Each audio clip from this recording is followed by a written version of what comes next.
হয়েছিল, মানে কি বেসিক্যালি সার্কিট হাউসের মধ্যে অটো একটা দুর্ঘটনা হয়েছিল, যেখানে মধ্যে মেয়েটা হাতটা আটকে গেছে না, হাতটার এতুক পর্যন্ত গেছে গা বেসিক্যালি, হাতটা আউটে করে নিয়ে এসে অনেকখানি ব্লাড লস গেছে। তো আমরা এখনই ব্লাড দিয়ে সেটা ফ্লুইড দিয়ে সেটা মেয়েটা রিসার্চিটেট করতেছি। মেয়েটা কমপ্লিট শকে আছে, কিছু ঠিক কথা বলতে পারে না। যখন আসছিল তার সাথে মা আসছিল, মাও কিছু করতে পারতেছে না, কমপ্লিটলি শকে আছে। আমরা জিনিসটা নিজের হাতে নিয়ে এসেছিলাম, মেয়েটা রিসার্চিটেট করছি, এখনই মোটামুটি কিছুটা স্টেবল আছে। মেন্টালি এখন এটা একদম আউট, একদম কমপ্লিটলি শকে আছে।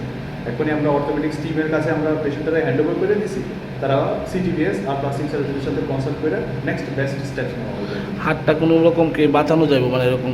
এটা তো আমি একটা কোনো পজিশন নাই। বেসিক্যালি অ্যাক্সিডেন্ট হলে 1 ঘন্টা আধা ঘন্টার মধ্যে হাতটা যদি ঠান্ডা জলের মধ্যে রাখা হয় তাহলে হইতো, তো তখন তো এইসব হয় না। আমরা যখন হাতটা আইসে আমার কাছে মোটামুটি 45 মিনিট পারে গেছে। মেয়েটার নাম কি? মেয়েটার নাম এমনি প্রণামিকা দত্ত, আমরা এখানে অনামিকা দত্ত হিসেবে বলতে দিয়েছি, কারণ তখন মানুষ আছে। এক্স্যাক্টলি কটার সময় আনা হয়েছে রোগীটা? মেয়েটারে আনা হয়েছিল প্রায় 11:30 একটু পরে আনা হয়েছিল। এখন অবস্থা কীরকম এটা? এখনই তো এক্স্যাক্টলি কিছু কোয়া যায় না, প্রচণ্ড গম্ভীরই আছে, কারণ প্রচুর পরিমাণে ব্লাড লস হয়েছে।